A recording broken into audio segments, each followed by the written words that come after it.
Welcome to the Envelope's Emmy Contender Series. I'm Michael Ordonia for the Los Angeles Times. Today we're talking to Molly Shannon, who plays Diane in the TV series Divorce. Hi, Molly. Hey. Thanks for coming by. Oh my gosh, my pleasure. So this show deals with some kind of ugly subjects and ugly behavior. Mm-hmm.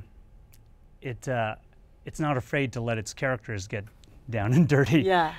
When it was pitched to you, how aware were you of how ugly they would get? I was pretty aware. Well, I read the pilot and I thought it was great. I just loved it. I liked the writing and I liked that well, I don't want to give away the story, but I just thought it was great. I thought it was very real, and so I really loved it. And I liked my character too. She's in a volatile marriage, kind of a roller coaster, but they do stay together. So I thought that was interesting. And I thought, you know what, people will really relate to this. Mm-hmm. Yeah. Yeah, she's really in a roller coaster. Did Sharon tell you from the start that you would be going through such wild vacillations in the marriage? No, I really didn't know because I just signed on from reading the pilot. And so I really didn't know what was going to happen. I just took a chance. I was like, this seems really interesting. And I wanted to make sure that it wasn't just one note, to make her sympathetic, like if her husband is really picking on her and being mean, to just not, to make it deeper and more psychological as opposed to just silly kind of fighting, because you could just make that so good. So we talked about that a little bit. And Tracy Letts is just so brilliant, and sometimes we would improvise. And because he's such a brilliant writer, it was just so fun to improvise with him. And but I wanted to really play too how important the girlfriends are sometimes when you're in a tough marriage, how you can feel so alone, and that close friend that you have that you might open up about the struggles is really someone you're really bonded to. How that Sarah Jessica's character was really my main person who I felt the closest to in my dark marriage. I'm glad you brought up Tracy Letts, because watching the first episode, I thought, oh, how neat, she's got these scenes with Tracy Letts, and then he seems to die. Yeah, yeah. And I was afraid that he would not be coming back. So how's that rapport been with him? It's been great. I know, it's so funny. I love Sarah Jessica's character. Frances has a great line where she says to her now, divorced husband, she's like, how could they still be together, meaning me and Tracy, and we're divorced? Like, they're so much worse than us. But it's just interesting how it looks into all that, how there are couples who can fight but stay together. Then there are couples who never really fight but who break apart. There's people who don't know how to get out, so they have affairs. It really looks at all the different kind of sides of the whole package. Well, yeah, that first dinner with you guys in the first episode, I thought it was like a scene out of Who's Afraid of Virginia Woolf. Oh yeah. Like all your guests are trapped in this terrible situation. Yeah. But do you find it believable that they can come back from where they were in that? I do. It's so interesting. I do find it believable that my character and her husband could come back. You just can't believe it, but I do know couples like that where you think, they could never, are you kidding me? But then they'll manage to stay together. So I think it's just an interesting thing. It depends on the types of person there are. Like I said, I think there are people that can fight and it can be volatile, but then they're able to kind of get through it. And then, like I said, I've had friends who you've never seen them fight. It seems like the perfect thing. And then they're the first ones to split up. So you just don't know. It depends on the type of partnership. And there are so many different types of partnerships, Yeah. So I don't know. Yeah. It's mysterious.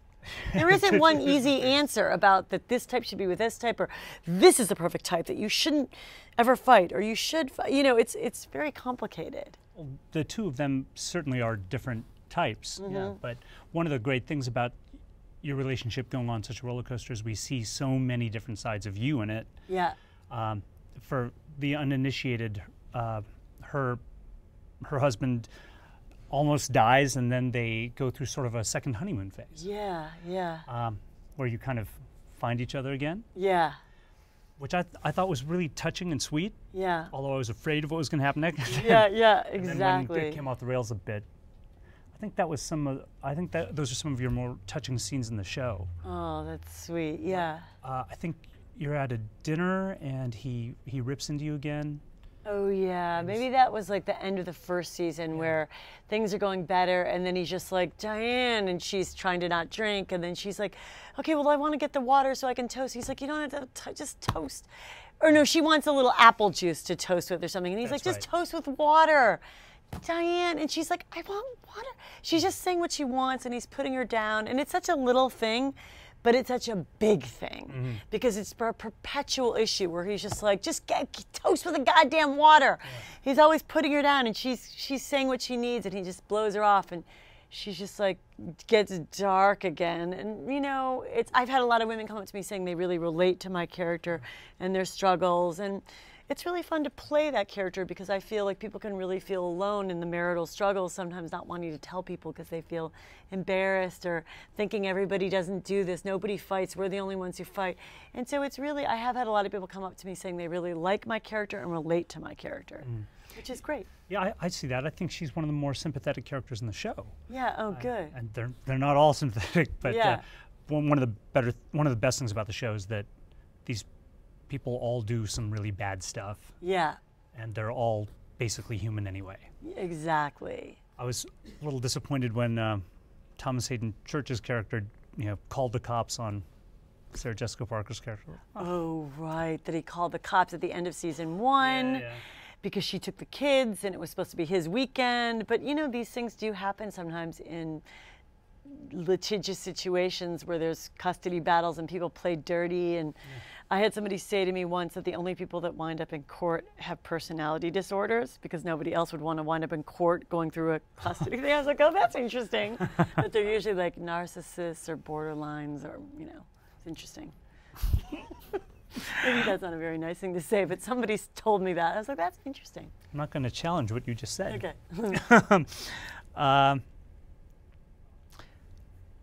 I think one reason that Diane comes across as so sympathetic is that we feel her thwarted ambition in the second season when she really wants to be a part of the gallery. I hope we're not saying things that are too obscure to casual viewers. Yeah, that seems like it. So is that something you talked about with Sharon about what it is that she really wants to do? Because I'm not sure she knows. What it is that my character wants to do? Diane wants to do. Okay, so Jenny Bix was our showrunner for the second season. Sharon and Paul Sims were our showrunners for the first season. So in the second season, Jenny Bix, really, we kind of explored that my character feels like she's kind of being overlooked by her husband and overlooked by her best friend. And she's kind of lost. She's married, she has tons of money, but she feels like creatively she's not really, she feels like she's good at things, but she's not, people aren't really believing that she's good at things. She's feeling insecure about her worth and her importance and wanting to prove herself to Sarah Jessica, like, I'm good at things, I'm creative, I could, and just feeling overlooked by both her husband and Sarah Jessica and kind of wanting to find herself, even though it appears she's fine, she doesn't have to work, she's in this house, but she's a little lost. Yeah, so we kind of explored that. Jenny did. I like the depth of that exploration because if you just take her from the first episode, she could be this large comic character, but she has several dimensions to her. Yeah, she really does. Exactly. She really does have several dimensions, and she's just, she's feeling lonely. Even though the outside picture might look like, oh, look at her fancy life, and she's got this glass house and all the money in the world, and a husband who loves her, I guess. But really, she's feeling lonely and a little sad and lost. Yeah. Yeah, it's easy to see her getting jealous of the friendship with the artist and Sarah Jessica Parker's character. Yeah, exactly. So, talking to you, just have a very clear grasp of who she is. Yeah. What's challenging about her for you? What's tough? Let me see. I think what's challenging about the character. I think, at first I was like, in the pilot episode, like when I shoot my husband, I remember feeling so embarrassed about that. Like, oh, this is too dark, and I don't know.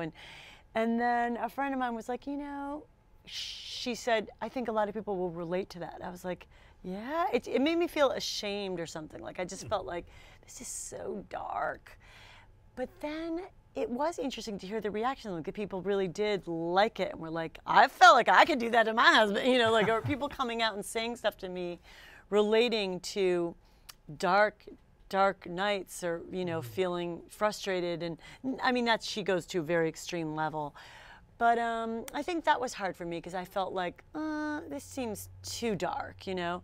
And I didn't want her to just be one note, like Betty Broderick crazy, because I thought, you want to make her sympathetic if, you know, sympathetic too, like she's kind of pushed to that. But yeah, so that was a little hard, you know, yeah.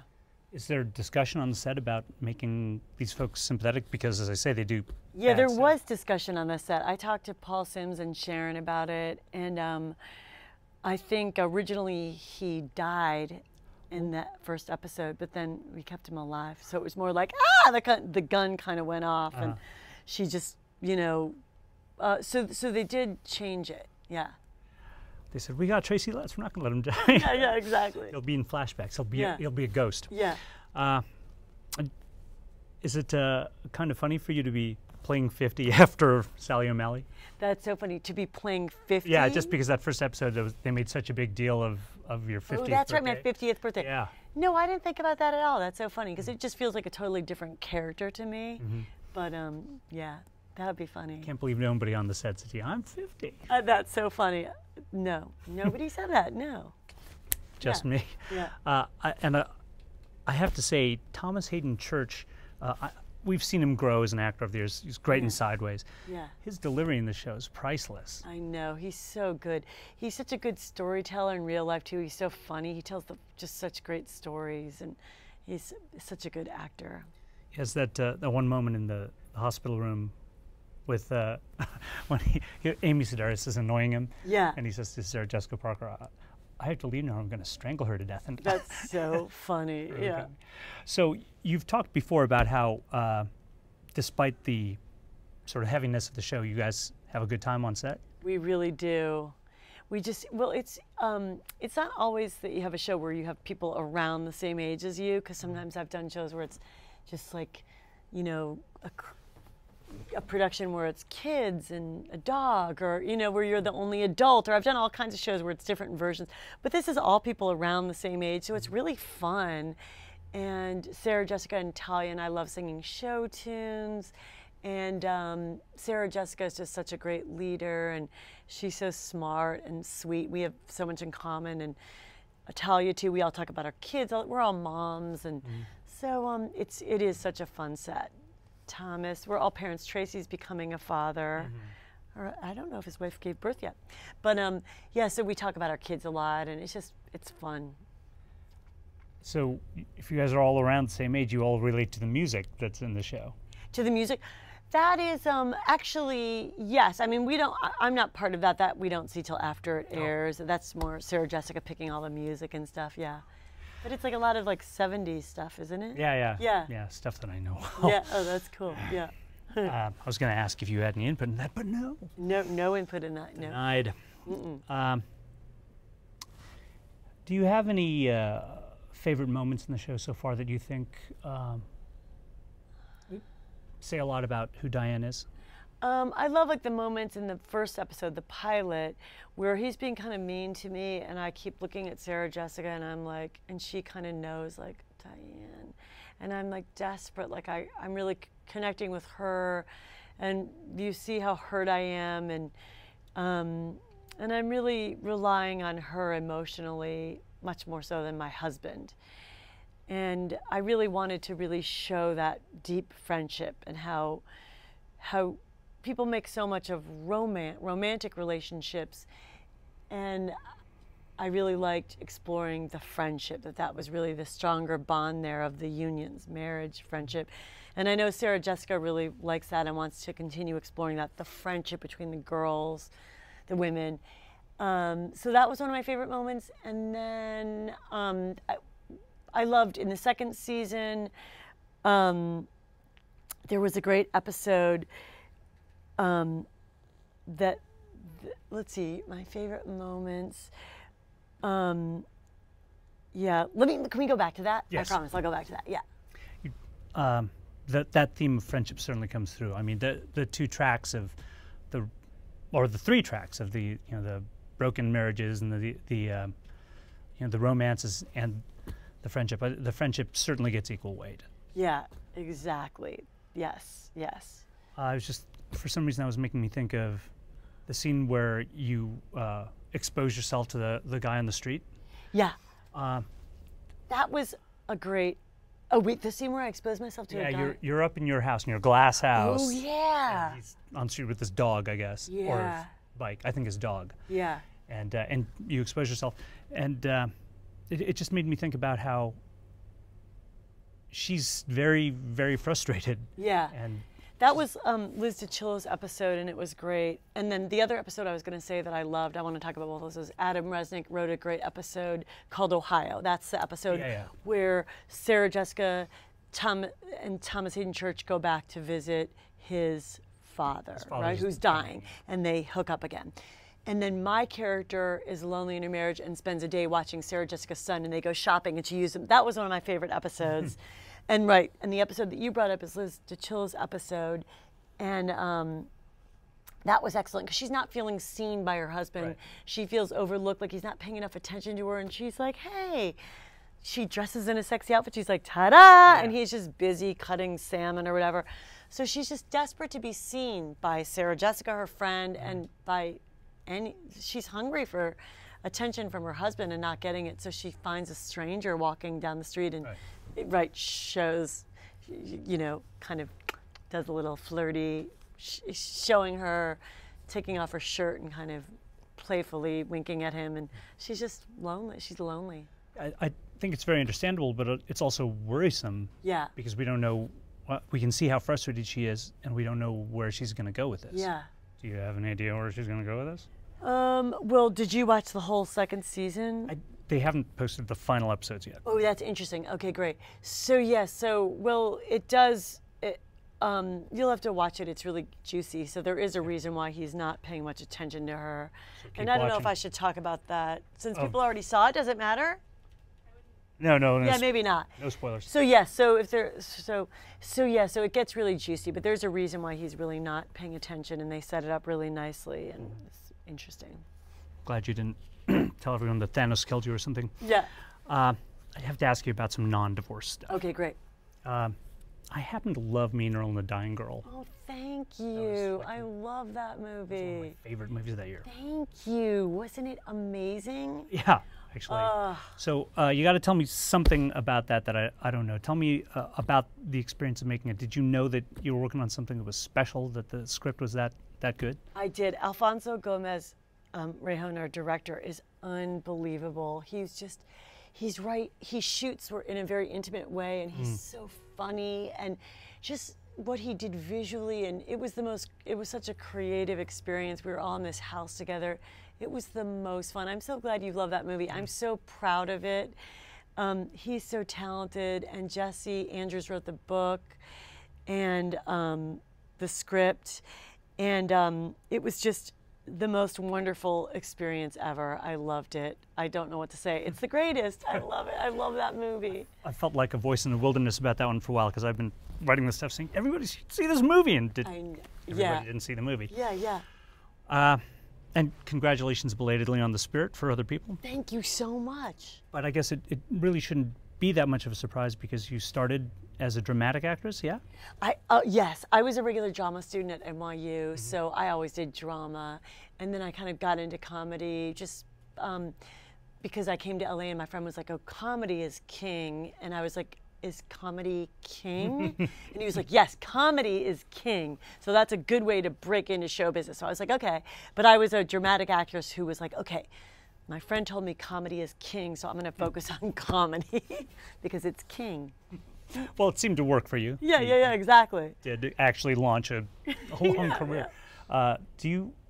Have you noticed a difference among actors you work with who come from that dramatic mindset, the dramatic background, to people who say are more stand-ups or come from a different background? I think I treat my comedy, I take it very seriously. Like, even if it is comedy, like Mary Catherine Gallagher or whatever, I would always play the emotional truth in a very real, dramatic way. Like, whatever she wants is very serious to me, and I would play it the same way I would a drama with jokes around it. But I treat it, I call it dramatic comedy, because I don't ever like if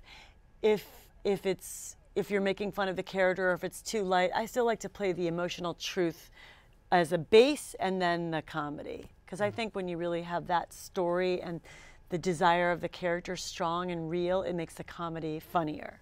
Well, that certainly is necessary in a project such as Divorce. Yeah. Where if you're going for laughs, it ain't gonna work at all. Yeah, exactly. It's like the moment I was talking about with Thomas Hayden Church, because he was playing so directly, I will kill her if I don't leave. Yeah. That, for some reason, that's funny. Yeah. Like he was going to kill somebody. That's so funny.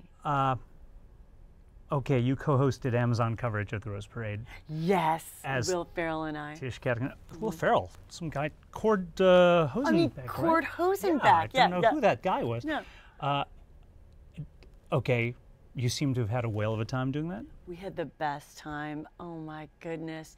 Yes, it was so much fun. Okay, what was the best part of doing that live? Just riffing with him? Being at the parade in the morning, it was just so fun, and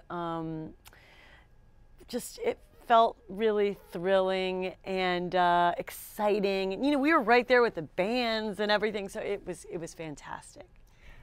For me, the best part of it was people not realizing that you were not Tish Cadigan and he was not Cord Hosenbeck. Yeah. When you've seen some of those responses. Yes. Do they confuse you or do they make you very happy? I don't mind at all, because I think it's funny that people were like, these people are the worst parados ever. Cord's talking too much about horses. We want to hear about the floats. It was just, that's okay. We didn't mind at all. It was fine. Yeah, I found that very funny. Yeah, I know. It was so funny. In a warm way, not like I'm laughing at. I figured that you and whoever that guy was Cord probably would enjoy it. At least I hope so. Exactly. Okay, what from SNL follows you most to this day? Let's see. What from Saturday Night Live follows me most?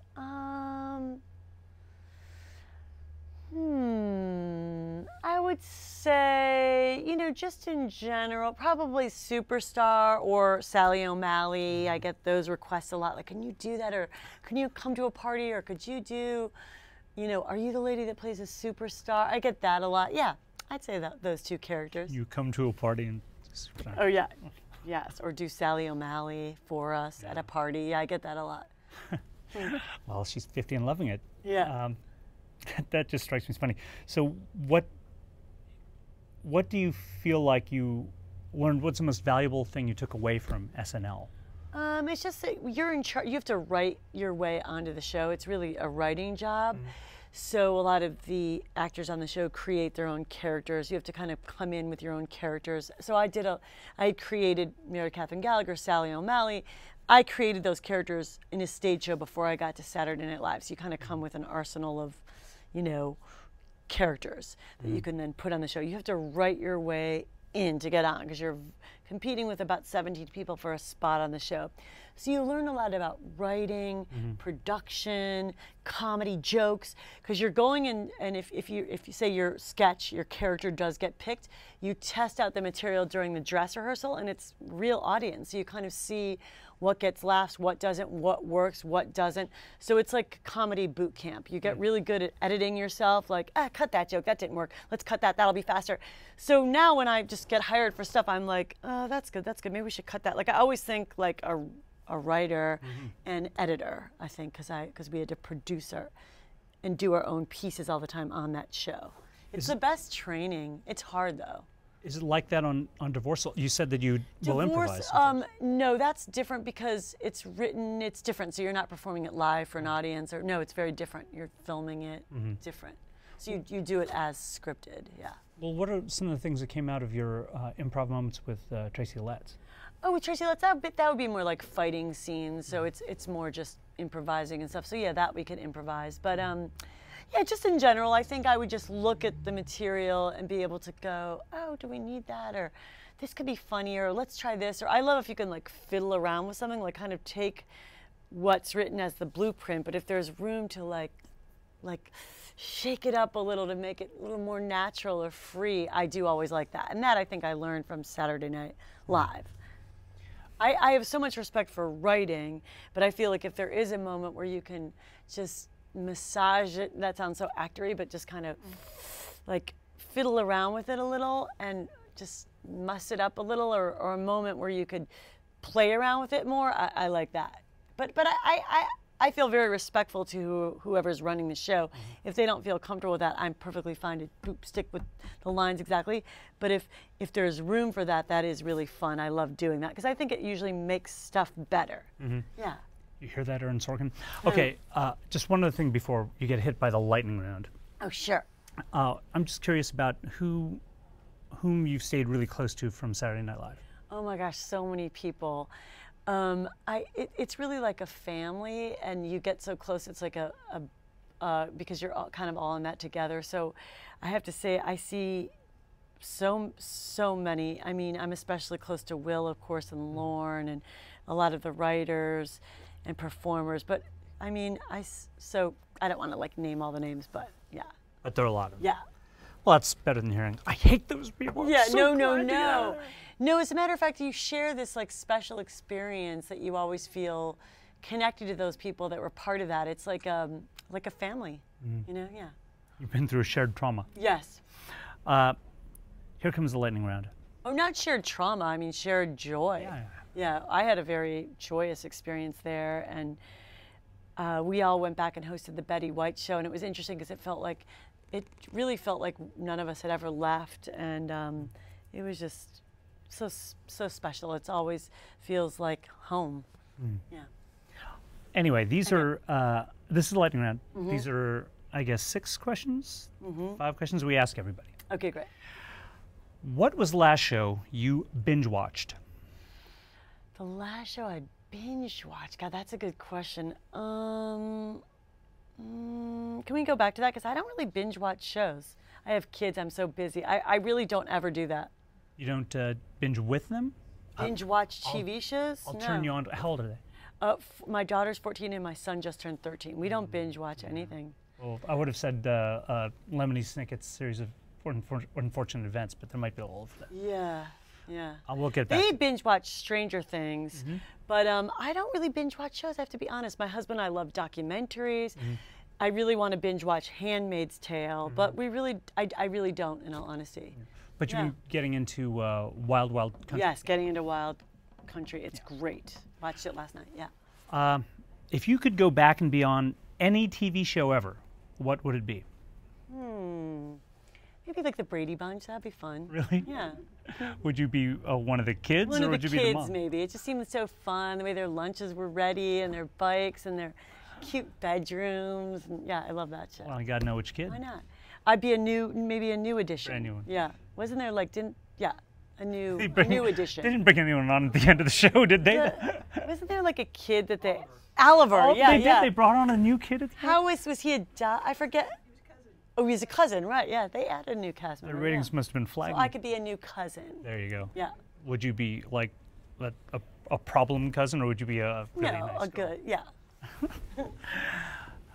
Could be fun. Yeah. A lot of people watch TV to unwind. What do you do to unwind? Definitely watch documentaries to unwind. I love documentaries. It's my favorite. But you mean just in general to just unwind? when I think of, maybe I watch the wrong documentaries. Many of them make me very sad or angry. So. Oh, that's interesting. Well, I just love a good documentary, so that helps me unwind. Or reading. Reading helps me unwind. Or running. Yeah. Fair enough. Yeah. What do you know now that you wish you knew earlier in your career? Oh, business stuff? Yeah, like your earliest acting jobs. What do you wish you knew then?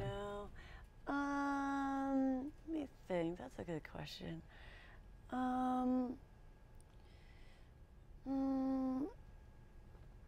Well, I think it's really good to create your own material if you can. If you can write and create, if you're able to do that, that really is the best. That's kind of the way I got into showbiz. Because if you just auditioning, that's a little harder. I really found what I do best by doing comedy shows and writing and creating characters and meeting people in my living room and coming up with our own material. So you cast yourself and you get to write your own original characters, and then people come to you. So that was a really good lesson.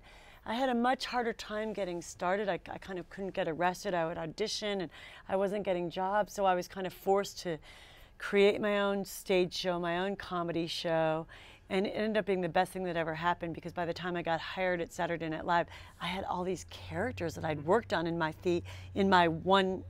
two-person show. Yeah, so I was happy to learn that hard lesson. So I always tell girls, like comedy girls, if you can write your own stuff, do that. It's much better, because then you're just casting yourself. You can create your own vehicle, do your own show, write, practice, improvise, get together, create sketches, scenes, characters, and just develop your own material. Yeah. That's actually one of the best answers I've heard to this question. Oh, good. Okay, good. Yeah. Finally, which Golden Girls character do you most identify with? Dorothy, Dorothy, Rose, Blanche, or Sophia? Golden Girls. Let's see. I wasn't like a big Golden Girls watcher. I'm sorry, I'm not super familiar with that. I mean, I know it, but I don't know the characters individually that well. Everybody, but maybe everybody kind of goes Betty White anyway. Oh, they do. That's so funny. I wish I knew this show better. Yeah, I never really watched that show either. Yeah. I just like her. Yeah, they were all so talented. Yeah. Did you want to throw something back in about the last show you binge watched, or were we gonna? Oh, last show I binge watched. I want to watch that show, Dr. Foster. I heard that's supposed to be really good too, on Netflix. Dr. Foster. Dr. Foster. Yeah, that's what it's called. I can't say I've ever heard of. Oh, my friend told me it's excellent. My friend Debbie Palermo. Well, yeah. All right, got your endorsement. Yeah. All right, thank you so much for coming by. I really appreciate you. Oh, it's my pleasure. If you would like to see more of these chats, they are on latimes.com.